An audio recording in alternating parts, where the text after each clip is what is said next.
Bob nails it. Bob Hawke slams $122 million gay marriage survey as worst economic call by an Australian PM. Bob Hawke has launched a blistering attack on Malcolm Turnbull over the gay marriage postal survey, calling it the worst economic decision since Federation. Yeah, I just cannot believe the ineptitude of the cabinet that Turnbull has surrounded himself with. I mean, the man's ineptitude knows no bounds. He's not only hopeless at the prime ministerial job, he's surrounded himself by a level of incompetency that is unprecedented in Australian politics. I mean, you look at Scott Morrison, a man who's perpetually on training wheels when it comes to Treasurer. Apparently, he was crowing about how the deficit had been reduced by a paltry $3 billion on the new forward accounts estimates. Big bloody deal.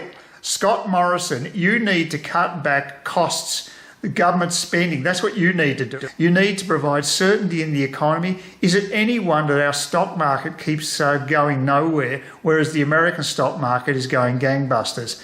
It's not a coincidence at all that this is occurring. In America, they've got low energy costs for their industry, which is helping to drive their economy along, plus the general innovation and what have you that's occurring. And there probably is a level of optimism around the Trump. Whereas in Australia, we're just languishing. And there's just no direction, no certainty. I mean, Scott Morrison attacked self-funded retirees. No one trusts the government. That's the problem. There's a total lack of trust in the Australian government. And is it any wonder when they make the most bizarre decisions on big spending items like that $50 billion for the French submarine to be built in Adelaide? This whole project smells to high heaven. It's the ultimate in pork barrelling to keep that little pipsqueak Pyne in office. I mean, he'll be out in his arse anyway. There's nothing going to save him. I can't imagine people are going to vote for that guy next election. If they do, they get what they deserve as far as I'm concerned. But this is one of the worst decisions ever made as far as our long-term spending and defence is concerned. These submarines are actually designed to be nuclear submarines, and we've asked, because we've got this incredible aversion to anything nuclear in this country, which is just totally irrational, we've asked to have these submarines refurbished so that they're running on an inferior diesel electric system. And the inferiority of that is they can't stay submerged for as long, which is the whole point of having a submarine.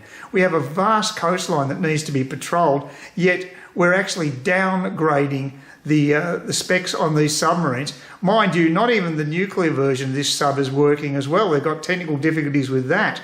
And they've also leaked information out on vital information about the specs of the sub, which is going to compromise the security of it in a tactical sense. It's just a disaster. We need to get out of these contracts and start from scratch. It is just terrible. And on top of all that, an academic has just said that with the surveillance techniques that are taking place these days, that submarines are becoming less relevant. They can be picked up in oceans. They're not as stealthy as they used to be. They're a one-trick pony, basically. Once they lose their stealth, they are not as effective. So we're going to be paying $50 billion just to keep this turkey Pyne in his seat. And, of course, South Australia can't even guarantee a reliable supply of electricity these days. It's just a joke. But unfortunately, we're the ones that have to pay the price for these mistakes. And we've got to start saying enough is enough. And another star in Malcolm Turnbull's cabinet is, of course, the Foreign Minister, Julie Bishop. Boy, she's covered herself with glory recently. At one stage, she wanted to go to war with New Zealand. That's a really bright move. Yeah, our closest neighbour. Good relations there, Julie.